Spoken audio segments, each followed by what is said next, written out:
नमस्कार दर्शक मित्रों, मैं हूं दिया खटवानी और स्वागत है आपका के न्यूज में। चलिए गौर करते हैं आज के मुख्य समाचारों पर।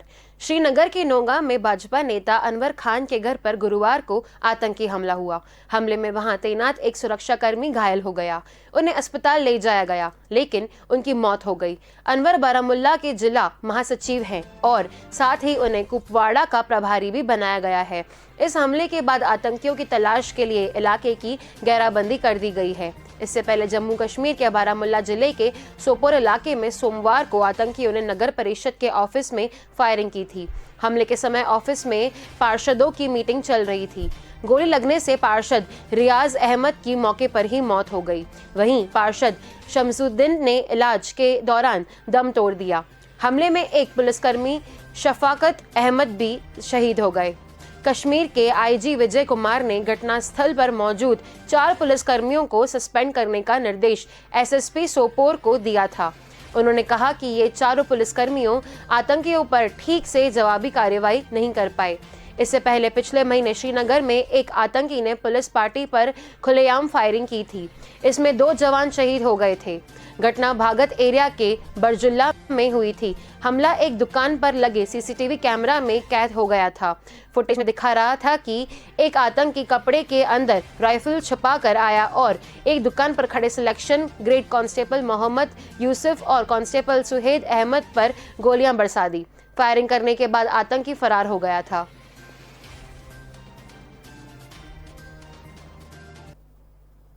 पलिया कॉलोनी में दहला देने वाली घटना सामने आई है। यहाँ किराना कारोबारी सत्यादेव शर्मा ने पत्नी, बेटे और बेटी की गला काटकर हत्या कर दी।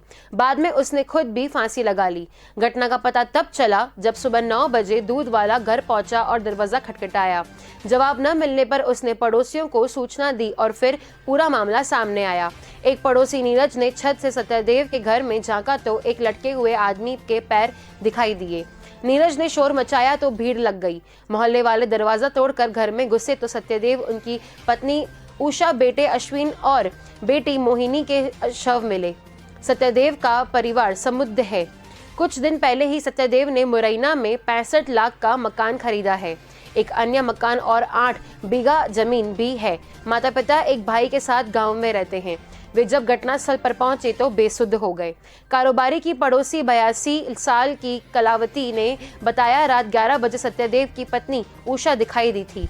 घर से किसी तरह की लड़ाई की आवाजें भी नहीं सुनाई दी।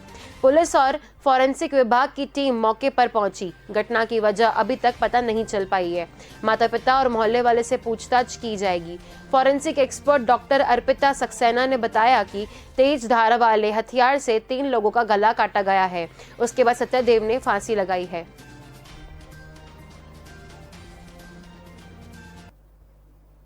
प्रधानमंत्री नरेंद्र मोदी गुरुवार को असम और पश्चिम बंगाल के दौरे पर हैं। असम के बाद उन्होंने बंगाल के जयनगर में रैली की। इस दौरान मोदी ने अपने संबोधन में कहा कि दीदी, हम सीजनल सत्ता वाले लोग नहीं हैं। हम अपनी परंपरा पर हमेशा गर्व करने वाले लोग नहीं हैं। मोदी ने कहा कि दीदी की समस्या का क्या है यह पूरा क्षेत्र जानता है। 10 साल में क्या किया इसका कोई ठोस जवाब दीदी के पास नहीं है। मोदी ने कहा कि ममता दीदी को जय श्री राम के आह्वान से दिक्कत है। ये पूरा बंगाल पहले से जानता है। ममता दीदी को दुर्गा जी की प्रतिमा के विसर्जन से दिक्कत रही है। ये भी पूरा बंगाल पहले से जानता है। लेकिन अब दीदी को तिलक से दिक्कत है। अब दीदी को भगवा वस्त्र से दिक्कत है। और तो और अब दीदी को लोग चोटी रखने वालों को राक्षस कहने लगे हैं। प्रधानमंत्री ने कहा कि ममता दीदी जिस तरह यूपी और बिहार के लोगों के खिलाफ दुश्मनी की भाषा बोल रही हैं, वो उनकी राजनीतिक समझ पर सवाल पैदा कर रहा है। दीदी, आप ये भूल रही हैं कि अपने सीएम के नाते संविधान की शपथ ली हुई है। भारत का संविधान इसकी इजाजत नहीं देता कि आप दूसरे राज्यों का इस तरह अपमान करें।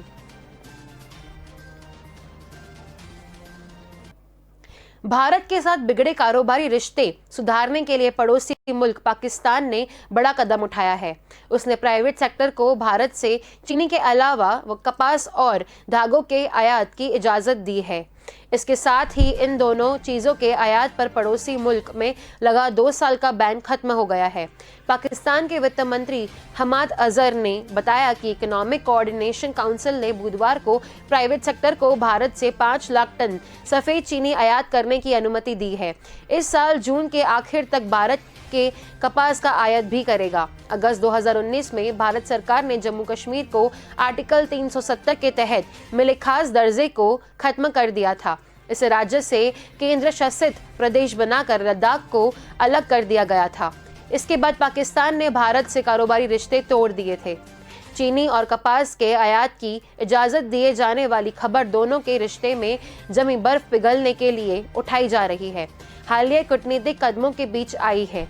सूत्रों ने कहा है कि पाकिस्तान की इकोनॉमिक कोऑर्डिनेशन काउंसिल ने कॉटन और धागों के आयात की इजाजत दी है। पाकिस्तान में अहम आर्थिक फैसले लेने वाली इस संस्था ने प्राइवेट सेक्टर को भारत से 5 लाख टन चीनी के आयात की भी इजाजत दी है। अमेरिका के दक्षिणी कैलिफोर्निया में गुरुवार फायरिंग की घटना में 4 लोगों की मौत हो गई। इसमें एक बच्चा भी शामिल है। पुलिस की जवाबी कार्रवाई में संदिग्ध को भी गोली लगी है और उसे अस्पताल ले जाया गया है। फायरिंग के मकसद का पता अब तक नहीं चल पाया है। पुलिस के मुताबिक घटना बुधवार शाम 5:30 बजे लॉस एंजलिस के दक्षिण की ओर स्थित ऑरेंज शहर की है।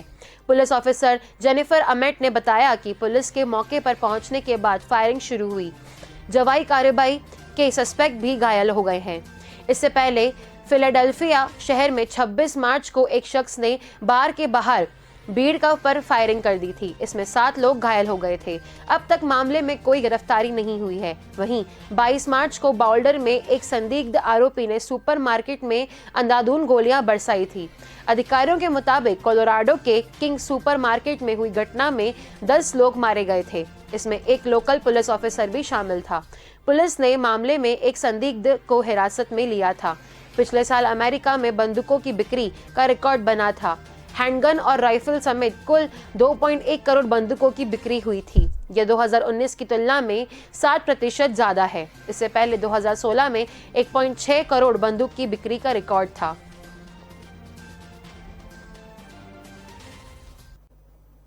चलिए वक्त हो चला एक छोटे से ब्रेक का। जल्द मिलेंगे इस ब्रेक के बाद।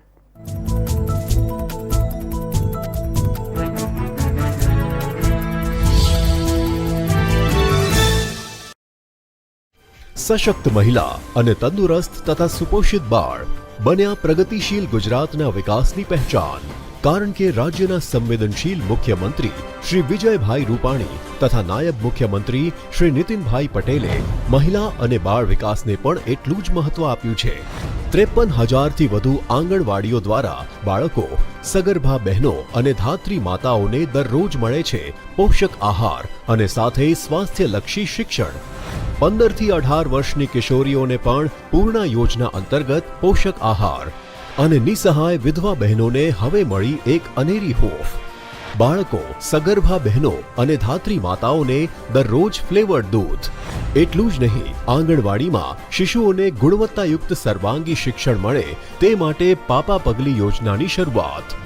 નિર્ણાયક નેતૃત્વમાં ગુજરાત હવે ગતિ કરી રહ્યું છે ઉત્તમથી સર્વોત્તમ તરફ।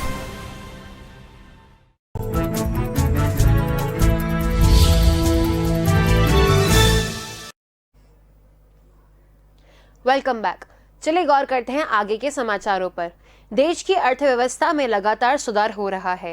यही कारण है कि मार्च में वस्तु एवं सेवा कर यानी जीएसटी कलेक्शन ने नया रिकॉर्ड बनाया है। सरकारी डेटा के मुताबिक मार्च में जीएसटी कलेक्शन 1,23,902 करोड़ रुपए रहा है। एक साल पहले इसी अवधि के मुकाबले में इसमें 27% की ग्रोथ हो रही है। मार्च 2020 में जीएसटी कलेक्शन 97,590 करोड़ रुपए रहा था। यह लगातार छठा महीना है जब जीएसटी कलेक्शन 1 लाख करोड़ रुपए के पार रहा है। वित्त मंत्रालय ने कहा कि जीएसटी लागू होने के बाद मार्च 2021 में अब तक का सबसे ज्यादा टैक्स कलेक्शन रहा है। साथ ही पिछले 5 महीने से जारी तेजी का ट्रेंड भी बरकरार है। डेटा के मुताबिक वस्तुओं के आयात से मिलने वाले जीएसटी में 70% की ग्रोथ हो रही है, जबकि घरेलू ट्रांजैक्शन से मिलने वाले राजस्व में 17% का उछाल आया है।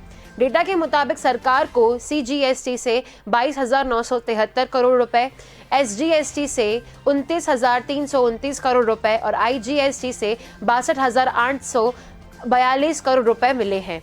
IGST में आयात की जाने वाली वस्तुओं से मिले 31,097 करोड़ रुपए और सेस के तौर पर वसूले गए 8,757 करोड़ रुपए भी शामिल हैं। IGST में से 21,879 करोड़ रुपए CGST और 17,320 करोड़ रुपए SGST में सेटल किए गए हैं।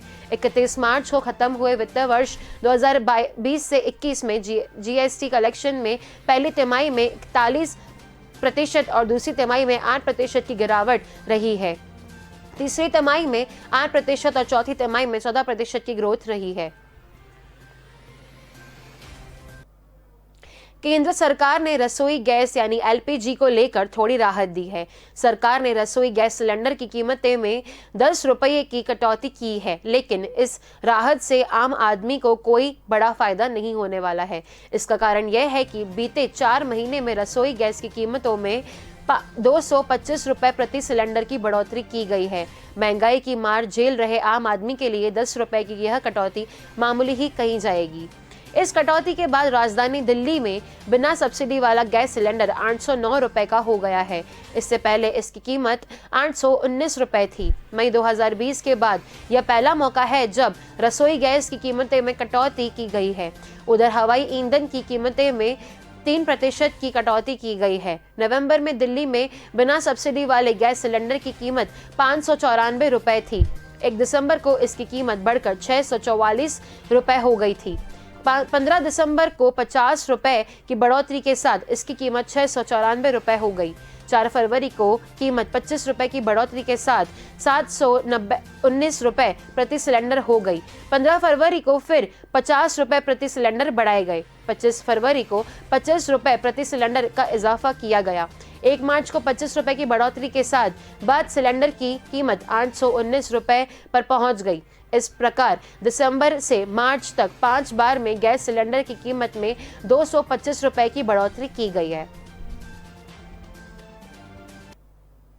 बांडो पश्चिम स्थित ड्रीम्स मॉल आग दुर्घटना की आज BMC के पूर्व कमिश्नर एवं वर्तमान कमिश्नर IAS चहल तक पहुंच गई है। स्थायी समिति के बैठक में सत्ताधारी शिवसेना सहित सभी दलों के नगर सेवकों ने एक सुर में पूरे मामले की जांच रिटायर्ड जज से कराने की मांग की है।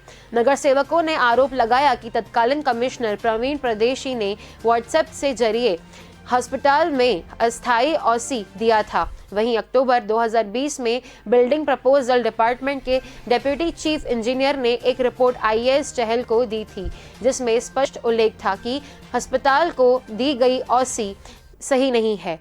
इससे बावजूद चहल ने कोई कार्रवाई नहीं की। BMC में नेता विपक्ष रविराज, सभागृह नेता विशाखा राउत एवं भाजपा के प्रभाकर शिंदे ने मांग की कि ड्रीम्स मॉल दुर्घटना में मरीजों की मौत के लिए BMC commissioner, chief fire brigade officer व अन्य अधिकारियों के खिलाफ जांच कर गौर इरादन हत्या का मामला दर्ज किया जाए। स्थायी समिति अध्यक्ष यशवंत जाधव ने लापरवाही पर नाराजगी जताते हुए कहा कि अगली बैठक में यह लिखित में दिया जाएगा कि जिसकी गलती थी, किसके ध्यान नहीं दिया और इस दुर्घटना के लिए कौन जिम्मेदार है। अतिरिक्त आयुक्त सुरेश काकानी ने इस पर सहमति जताते हुए कहा कि प्रशासन पूरी जानकारी स्थायी समिति को अगली बैठक में देगा।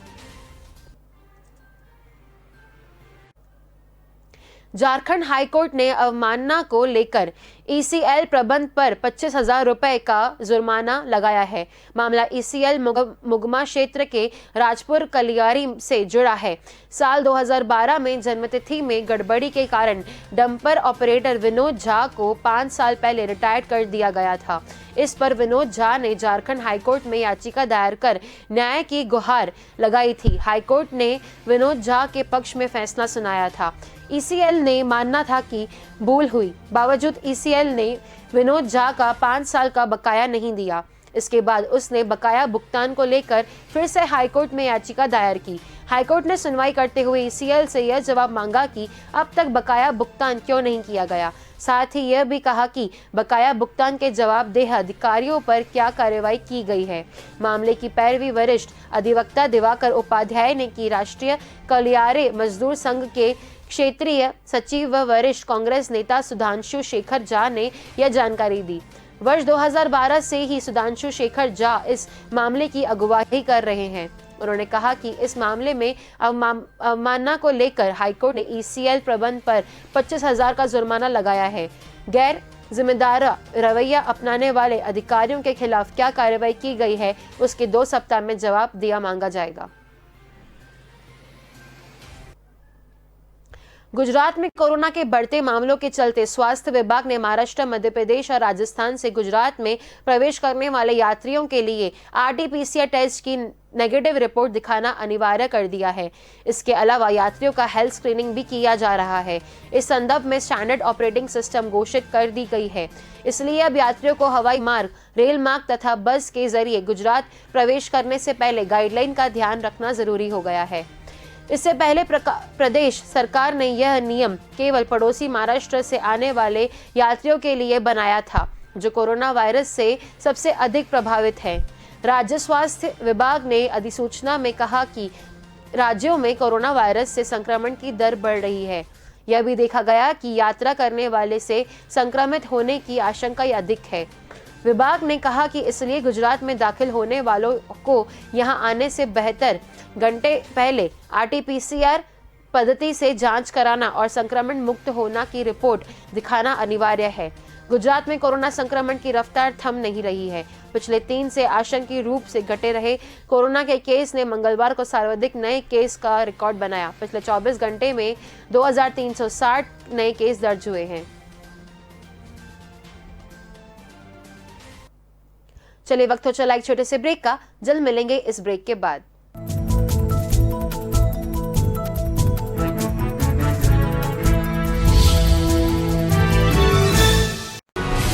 આપણું ગુજરાત એટલે એવો રસ્તો જ્યાં શિક્ષણના વિકાસની ગાડી પૂરપાટ દોડે છે। એટલે જ તો મુખ્યમંત્રી શ્રી વિજયભાઈ રૂપાણી અને નાયબ મુખ્યમંત્રી શ્રી નીતિનભાઈ પટેલના માર્ગદર્શનમાં ગુજરાતનું શિક્ષણ ઉત્તમથી સર્વોત્તમ તરફ આગળ વધી રહ્યું છે। શાળાઓ હવે વધારે સુવિધાવાળી બનશે, જ્યાં ઉત્તમ શિક્ષણ સાથે મળશે પોષણ પણ। હવે રાઇટ ટુ એજ્યુકેશન એક્ટથી કોઈ બાળક વંચિત નહીં રહે। SD બસમાં મુસાફરી માટે મળશે કન્સેશન। માધ્યમિક ઉચ્ચતર માધ્યમિક શાળાના તમામ વિદ્યાર્થીઓને મળશે નિઃશુલ્ક પાઠ્યપુસ્તકો। કોલેજના વિદ્યાર્થીઓ ટેબ્લેટથી કનેક્ટ થશે દુનિયા સાથે। અને હા, સ્ટુડન્ટ સ્ટાર્ટઅપ વિકસાવવા માટે પહેલ કરનારું પહેલું રાજ્ય છે આપણું ગુજરાત। નિર્ણાયક નેતૃત્વમાં ગુજરાત ઉત્તમથી સર્વોત્તમ તરફ।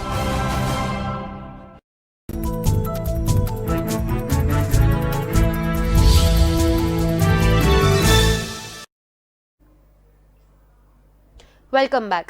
चलिए गौर करते हैं आगे के समाचारों पर। सरथाना के 26 वर्षीय दुकानदार का अश्लील वीडियो सोशल मीडिया पर वायरल करने की धमकी देने वाले 3 लोगों के खिलाफ मामला दर्ज किया गया है। सोशल मीडिया पर दोस्ती होने के बाद महिला के साथ वीडियो कॉलिंग पर दोनों निर्वस्त्र हो गए थे। इसके बाद महिला ने दुकानदार का वीडियो बना लिया था और वायरल करने की धमकी देने लगी।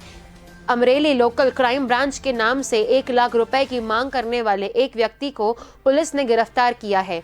वहीं युवती सहित 2 को वांटेड है। श्यामधाम मंदिर के इलाके के 26 वर्षीय युवक की मेडिकल की दुकान है। करीब 1 महीने पहले सोशल मीडिया पर उसे सुमिता शर्मा नाम की युवती का फ्रेंड रिक्वेस्ट आया था। दोनों के बीच चैटिंग होने लगी और फिर वीडियो कॉल पर सुमिता अश्लील बातें करने लगी। इसी दौरान 14 मार्च की शाम दोनों लोग वीडियो कॉलिंग पर निर्वस्त्र हो गए। सुमिता शर्मा ने युवक का वीडियो बना लिया था और बाद में उसे मैसेज कर उसके 1 लाख रुपए अकाउंट में भेजने के लिए दबाव बनाने लगी। महिला ने उसे धमकाया कि अगर उसने पैसे नहीं दिए तो वो इस वीडियो को वायरल कर देगी। युवक के मना करने पर महिला ने वीडियो वायरल कर दिया। हनी ट्रैप करने वाले इस गिरोह को पकड़ने के लिए पुलिस ने जाल बिछाया। मंगलवार को युवक पैसा देने की बात बताकर उन्हें पैसे लेने के लिए वैशाली वड़ा पाव के पास बुलाया था। युवक ने पैसों के बदले कागज के टुकड़े दिए थे और उस वक्त पुलिस ने पैसे लेने आए 19 वर्षीय दिव्यांग भट्टी को पकड़ लिया। इंडियन प्रीमियर लीग IPL पर कोरोना का साया मंडराने लगा है। 14वां सीजन शुरू होने से 8 दिन पहले कोलकाता नाइट राइडर्स टीम के प्लेयर नीतीश राणा के कोरोना संक्रमित होने की खबर है। सूत्रों के माने तो राणा गोवा में छुट्टी मनाने के बाद टीम से जुड़े थे। 2 दिन पहले ही उनकी रिपोर्ट पॉजिटिव आ गई, लेकिन BCCI और KKR की ओर से अब तक कोई आधिकारिक पुष्टि नहीं हुई है। सूत्रों के मुताबिक नीतीश मुंबई स्थित टीम होटल में क्वारंटीन है। डॉक्टरों की टीम उनकी निगरानी कर रही है। IPL का 14वां सीजन 9 अप्रैल से शुरू होना है। फाइनल 30 मई को होगा। पहला मैच मुंबई इंडियंस और रॉयल चैलेंजर्स बेंगलुरु के बीच खेला जाना है। कोलकाता नाइट राइडर्स का पहला मैच 11 अप्रैल को सनराइजर्स हैदराबाद के साथ है। नीतीश ने पिछले साल KKR के लिए 14 मैच में 25.14 की औसत से 2.54 रन बनाए हैं। उन्होंने IPL में अब तक खेले 60 मैच में 28.17 की औसत से 1437 रन बनाए हैं। उनका स्ट्राइक रेट 135.56 का रहा है। हाल ही में हुए घरेलू cricket tournament Vijay Hazare trophy में नीतीश 5वें टॉप स्कोरर रहे थे। उन्होंने दिल्ली की ओर से खेलते हुए 7 मैचों में 66.33 की औसत से 398 रन बनाए, 1 सेंचुरी और 2 हाफ सेंचुरी भी लगाई थी। उनका स्ट्राइक रेट 97.78 का रहा। भारतीय क्रिकेट टीम में चयन के 3 स्टेप है। इसमें परफॉर्मेंस, योयो टेस्ट और 2 किलोमीटर का रनिंग ट्रायल शामिल है। इन तीनों में पास होने के बाद ही किसी खिलाड़ी को नेशनल टीम में जगह मिलती है। हाल ही में इंग्लैंड के खिलाफ T20 सीरीज में टीम इंडिया में चुने गए वरुण चक्रवर्ती और राहुल तेवतिया योयो टेस्ट पास नहीं कर पाए थे, इसलिए उन्हें प्लेइंग 11 में मौका नहीं मिला था। भारत के पूर्व ओपनर वीरेंद्र सहवाग ने एक शो के दौरान फिटनेस टेस्ट पर अपनी राय देते हुए कहा कि अगर योयो टेस्ट हमारे समय में होता तो सचिन तेंदुलकर, सौरव गांगुली और VVS लक्ष्मण कभी इस टेस्ट को पास नहीं कर पाते। सहवाग का जवाब एक फैन के उस सवाल पर था जिसमें उसने फिटनेस को लेकर सिलेक्शन पर सवाल उठाए थे। फैन ने पूछा कि अगर हार्दिक पांड्या बॉलिंग के लिए अनफिट थे तो टीम मैनेजमेंट ने उन्हें T20 टीम में क्यों रखा? क्यों वरुण चक्रवर्ती को टीम में जगह नहीं मिली? वे तो बॉलिंग के लिए फिट थे। हार्दिक के केस में फिटनेस क्यों नहीं दिखाई गई? सलमान खान की एक्स गर्लफ्रेंड सौमी अली ने उन पर धोखा देने का आरोप लगाया है। वे एक इंटरव्यू में सुपरस्टार के साथ अपने रिश्ते पर बात कर रही हैं। उन्होंने कहा, मुझे उनसे ब्रेकअप किए 20 साल हो चुके हैं। उन्होंने मुझे धोखा दिया था और मैंने उनसे ब्रेकअप किया और छोड़ दिया। सिंपल सी बात है। सोमी ने यह भी कहा कि दोनों ही अपनी अपनी लाइफ में आगे बढ़ चुके हैं, लेकिन उन्होंने सलमान से 5 साल तक बात नहीं की थी। सौमी अली पाकिस्तानी मूल की अमेरिकन एक्ट्रेस हैं। 90 के दशक में उन्होंने बॉलीवुड की कई फिल्मों में काम किया था और यही वह दौर था जब सलमान खान और वे एक दूसरे को डेट कर रहे थे। दोनों का रिश्ता करीब 8 साल तक चला था। सौमी ने कहा, मैं इंडिया बॉलीवुड का हिस्सा बनने नहीं आई थी। जब मैंने अपने एक्स बॉयफ्रेंड से ब्रेकअप कर लिया तो वहाँ मेरे लिए कुछ नहीं बचा था। सौमी के मुताबिक उन्होंने सलमान से कुछ भी नहीं सीखा, लेकिन उनके पेरेंट्स से कई अच्छी बातें उन्होंने सीखी। वे कहती हैं, सबसे बड़ी बात जो मैंने सीखी वह यह कि उन्होंने कभी किसी का धर्म नहीं देखा, सभी के साथ एक जैसा व्यवहार किया। उनका घर हर किसी के लिए खुला था। खासकर सलमा आंटी से मुझे बहुत प्यार मिला। बॉलीवुड एक्ट्रेस कीर्ति कुल्हारी ने अपने पति साहिल सहगल से अलग होने का फैसला किया है। इस बात की घोषणा कीर्ति ने खुद सोशल मीडिया पर एक नोट शेयर करके की है। अपने इस नोट में उन्होंने बताया कि वे दोनों लाइफ में अलग अलग हो गए हैं, लेकिन अभी कानूनी तौर पर अलग नहीं हुए हैं। साथ ही उन्होंने यह भी कहा कि वे आगे इस बारे में कोई भी स्टेटमेंट नहीं देंगी। कीर्ति कुल्हारी ने नोट में लिखा, यह सिंपल नोट सभी को बताने के लिए है कि मेरे पति साहिल और मैंने अलग होने का फैसला किया है, कागजों पर नहीं, जीवन में। यह फैसला लेना किसी के साथ होने के निर्णय से ज्यादा कठिन है, क्योंकि एक साथ आना हर किसी के द्वारा सेलिब्रेट किया जाता है, जिसे आप प्यार कहते हैं और परवाह कहते हैं। कीर्ति ने आगे लिखा, किसी के साथ नहीं होने का फैसला दर्द और चोट पहुंचाता है। यह आसान नहीं है। उन सभी लोगों के लिए जो वास्तव में मेरी केयर करते हैं। मैं एक अच्छी जगह पर हूँ और आशा करती हूँ कि जो भी मेरे जीवन में मायने रखते हैं वे भी हैं। मैं इस बारे में आगे कोई कमेंट नहीं करूंगी। Upward and onward always. आज के समाचारों में बस इतना ही। अधिक जानकारी के लिए देखते रहिए के न्यूज़। धन्यवाद।